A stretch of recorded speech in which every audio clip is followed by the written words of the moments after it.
चलिए धातु और धातु का पढ़ते हैं। मेटल एंड नॉन मेटल, धातु और अधातु। तत्वों को उनके गुणधर्मों के आधार पर धातु एवं अधातु में वर्गीकृत किया गया है, यानी divide into two part, non metal and non metal, धातु एवं अधातु। यानी मेटल एंड नॉन मेटल के क्या देखेंगे हम लोग, गुण देखेंगे। क्या देखेंगे हम लोग, गुण। धातु एवं अधातु पार्ट 3 है और क्लास 10 का पार्ट पढ़ेंगे धातु एवं अधातु। धातु में पहले आएगा, यानी धातु में कुछ उदाहरण दिए रखे हैं, जैसे लोहा, एल्यूमिनियम, चांदी, कॉपर। लोहा धातु है, एल्यूमिनियम धातु है और चांदी, कॉपर, ये सब क्या है, धातु। ऑब्वियसली आप लोगों ने देखी होंगी धातु। धातु कठोर होती हैं, चमकीली होती हैं, ये सब क्या होते हैं, गुण होते हैं। इसमें गुण पढ़ेंगे हम लोग, बहुत सारे गुण होंगे धातुओं और अधातुओं के। अधातु हैं जैसे हाइड्रोजन, नाइट्रोजन, सल्फर, ऑक्सीजन। यानी हाइड्रोजन क्या है, अधातु है, नाइट्रोजन भी अधातु है, सल्फर भी अधातु है और ऑक्सीजन भी अधातु है। तो हम लोग गुण देखेंगे धातुओं और अधातुओं के।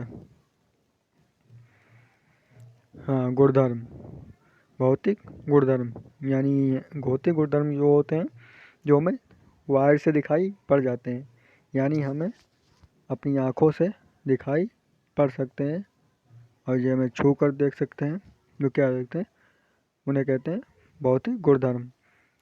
तो धातु चमकीली होती हैं, ऑब्वियसली देखा होगा। अधातु चमकीली नहीं होती हैं। अधातु में आयोडीन यानी नमक क्या होता है, ये कैसी धातु है जो चमकीली है। पूछ सकता है कि कौन सी धातु चमकीली होती है, तो नमक अधातु होते हुए भी चमकीली है। तो वैसी कौन सी धातु है, पूछ सकता है कि चमकीली होती है। तो आयोडीन अधातु होते भी चमकीला है। तो इसके क्या है, कुछ अपवाद हैं। तो नमक अपवाद है। कठोरता यानी हार्डनेस, कठोरता। तो धातुएं सामान्यतः कठोर होती हैं, लेकिन लिथियम क्या है, लिथियम और सोडियम, पोटेशियम मुलायम होते हैं। लिथियम, सोडियम और पोटेशियम क्या होते हैं, मुलायम होते हैं। यानी हम इसे दबा सकते हैं हाथों से। तो सोडियम, पोटेशियम और लिथियम कैसे होते हैं, मुलायम होते हैं। धातु में सोडियम धातु है, याद रखना। और लिथियम भी धातु है, पोटेशियम भी धातु है, पर कैसे होते हैं, मुलायम होती हैं। ये क्या है, 3 मुलायम है, बाकी सब धातु कठोर होती हैं। ठीक समझ में आ गया। लिथियम, सोडियम, पोटेशियम, ये क्या है, अपवाद हैं, धातु के अपवाद। अपवाद मतलब निगेटिव, यानी अपवाद मतलब जिसे होना चाहिए था वैसे नहीं है, यानी ये मुलायम है। तो धातु ओब्वियसली मुलायम नहीं होती है, कैसी होती, कठोर। चलिए याद रखना है, लिथियम, सोडियम और पोटेशियम धातु होते भी हुए भी कठोर नहीं बल्कि मुलायम है। अधातु में कार्बन का एक अपरूप हीरा है जो सबसे कठोर प्राकृतिक है।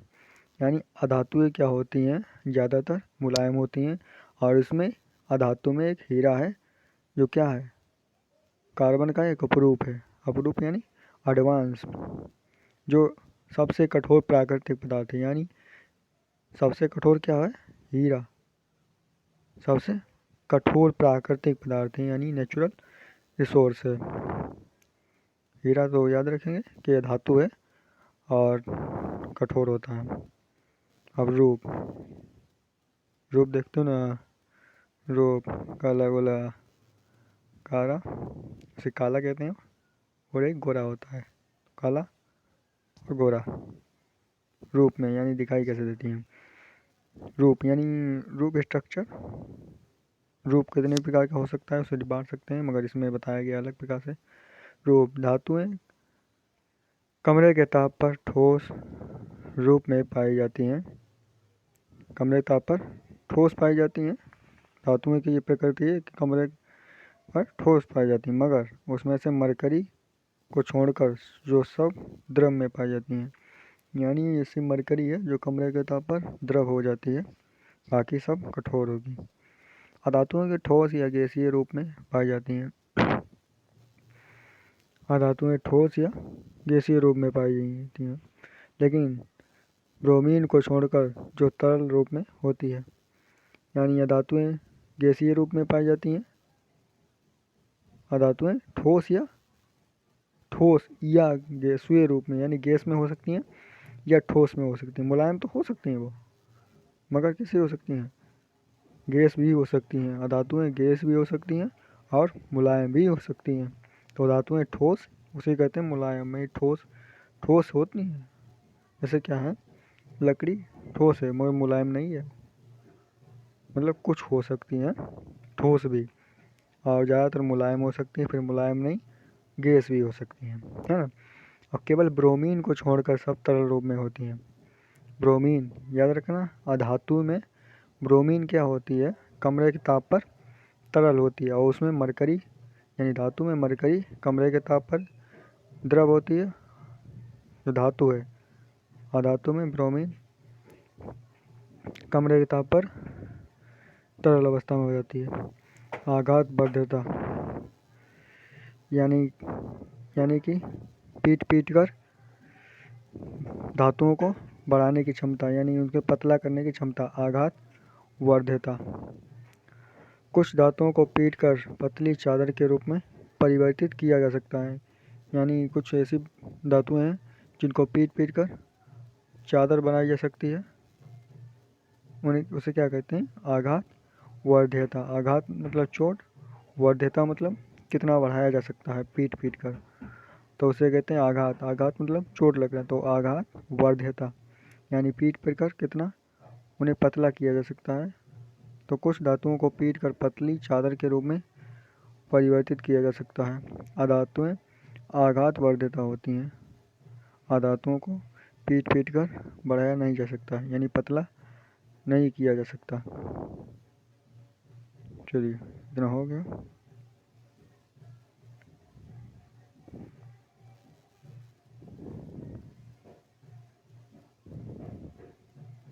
दूसरा देखते हैं, तन्यता। यानी तन्यता का मतलब होता है खींचना।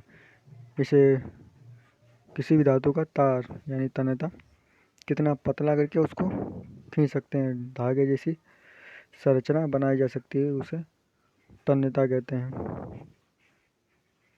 यानी जितना भी लंबा, कितना पतला और लंबा बनाया जा सकता है उसे तन्यता कहते हैं। जैसे तार से याद रखना, तन्यता।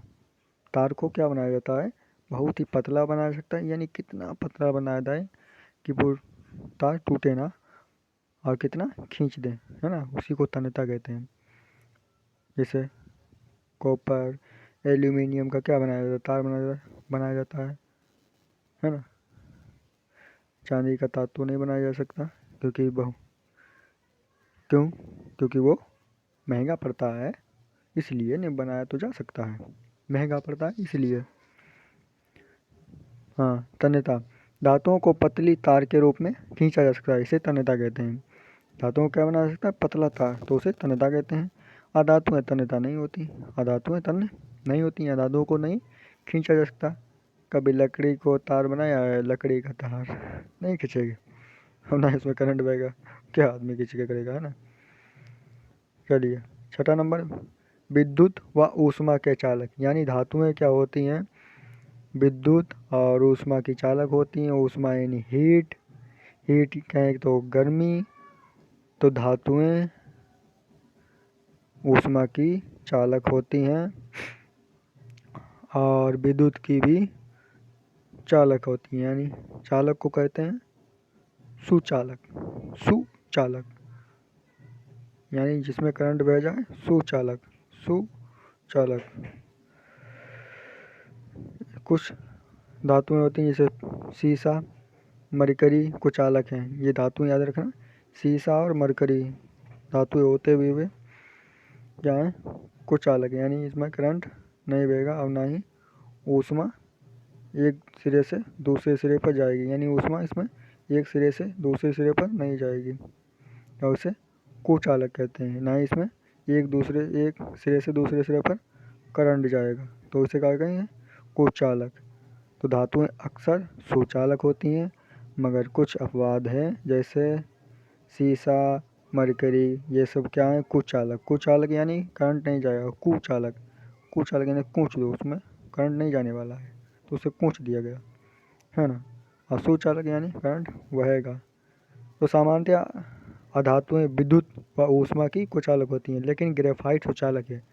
ग्रेफाइट क्या है, सुचालक, यानी ग्रेफाइट में करंट बहता है। बैटरी के जो भी डायोड, यानी कि जिसमें करंट हम लोग लगाते हैं, एक प्लस का एक माइनस का, एक प्लस का एक माइनस का, ये एक प्लस का होता है एक माइनस का, इसमें हम तार लगाते हैं यानी गुब्बार लगाते हैं, उसमें एक प्लस का होता है एक माइनस का।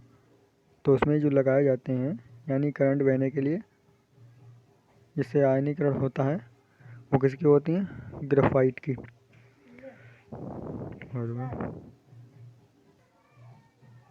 चलिए, घनत्व यानी डेंसिटी। घनत्व यानी घनत्व कैसे निर्धारित होता है, यानी घनत्व इस पर निर्भर करता है कि कोई पदार्थ किस तरह एक अणु दूसरे अणु को इतने कस कर पकड़े हैं, कितने कस कर पकड़े हैं, उसी के आधार पर घनत्व हम फिजिकली यानी भौतिक रूप से जान सकते हैं। तो हम लोग भौतिक गुण पढ़ रहे हैं या रासायनिक तो पढ़ नहीं रहे, तो हम रासायनिक बताएं। यानी अणु अपने दूसरे अणु को कितने कस कर पकड़ा है, तो उसी को घनत्व अधिक होगा जितने कस कर पकड़ेगा। यानी हम किसी बार जब हमको ट्रेवल करते हैं, यानी ट्रेवल मतलब कहीं जाते हो सफ़र पर, किसी बस में बैठते हैं या ऑटो पर बैठते हैं या हम लोग किसी मोटरसाइकिल पर बैठते हैं, तो क्या होता है, हम कस कर पकड़ लेते हैं, है ना। तो एकदम कस कर, हिले ना, कोई हमें छूटा ना पाए। यानी जब हमको कहीं पर उछले हम, तो हम छूट ना पाए। तो वैसे ही जो घनत्व होता है, तो वो अणु होते हैं बहुत एक दूसरे को कस कर पकड़ते हैं और पकड़े रहते हैं, तो उसी का घनत्व अधिक होता है जो कस कर पकड़ते हैं। तो इसी को आधार पर घनत्व, यानी घनत्व सिर्फ कस के पकड़ना ही नहीं, बल्कि उसमें आकार में यानी जो है, और उसमें बहुत ही कम यानी बीच उनके होता है, जो भी बहुत कम होता है उनके बीच वो अंतर होता है, यानी खाली जगह ना के बराबर होती है, इसलिए घनत्व अधिक होता है। तो सामान्यतः अधिक घनत्व व उच्च गलनांक होता है, अधिक घनत्व और उच्च गलनांक होता है धातुओं का ज़्यादातर, यानी घनत्व भी अधिक होता है और गलनांक यानी वो गलती हैं बहुत ज़्यादा टेम्परेचर पर, यानी तापमान पर। धातुओं की ये विशेषता है। सोडियम एवं पोटेशियम का घनत्व एवं गलनांक कम होता है। सोडियम पानी से रिएक्शन करके ऑब्वियसली हाइड्रोजन गैस निकलता है जो दगता है फट से। तो सोडियम और एवं पोटेशियम का घनत्व एवं गलनांक कम होता है। ये यानी ये ऐसी धातु हैं जो कम तापमान पर गल जाती हैं। अधातुएं सामान्यतः धातुओं का घनत्व गलनांक कम होता है, यानी ये धातुएं और का गलनांक कम होता है। ऑब्वियसली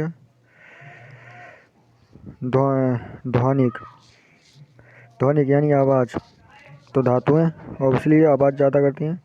धातुएं कठोर सतह से टकराने पर आवाज़ पैदा करती हैं। यानी कोई भी बर्तन गिराओगे तो धातुएं का होगा, वो आवाज़ ऑब्वियसली करेगा। तो ये समानता विधि है। धातुएं ध्वनि को नहीं उत्पन्न करती हैं, तो धातुएं ध्वनि उत्पन्न नहीं करती हैं ज़्यादातर। ऑक्साइड, अधिकतर धातुएं क्षारकीय, अधातुएं, अम्लीय ऑक्साइड बनाती हैं।